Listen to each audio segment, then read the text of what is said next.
Les bureaux de vote ont fermé à 18 h, heure locale, ce dimanche en Tunisie.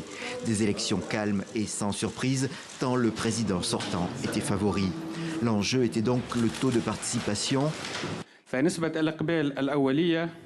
Le taux de participation à 18 h ce soir indique que 2 704 155 Tunisiens, hommes et femmes, ont voté sur tout le territoire et à l'étranger, avec un pourcentage de 27,7%, comme vous pouvez voir sur l'écran. Le président de l'autorité électorale, Farouk Bouasker, a jugé ce taux respectable. Il s'agit néanmoins de la participation la plus faible pour un premier tour de scrutin présidentiel depuis l'avènement de la démocratie en 2011. Dès le matin à Tunis, on voyait pourtant des électeurs scrupuleux. Ils avaient tenu à se rendre aux urnes.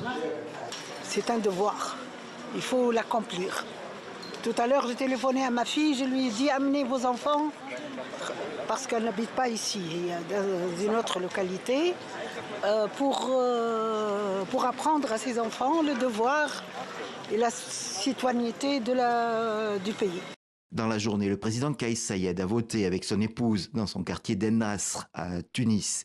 Élu en 2019, il s'est doté d'un régime ultra-présidentiel grâce à une révision de la Constitution en 2022. Et pour sa réélection, seuls 2 candidats de second plan ont été autorisés à se présenter. Le premier, Zouher Markzaoui, est considéré comme un faire-valoir. Il est porteur d'un projet souverainiste similaire à celui de Kais Saied et a centré sa campagne sur la nécessaire participation de l'électorat. Le second n'est pas apparu. Ayachi Zamel est en prison pour des soupçons de faux parrainage. D'autres candidats potentiels plus connus n'ont pas passé l'obstacle de la sélection.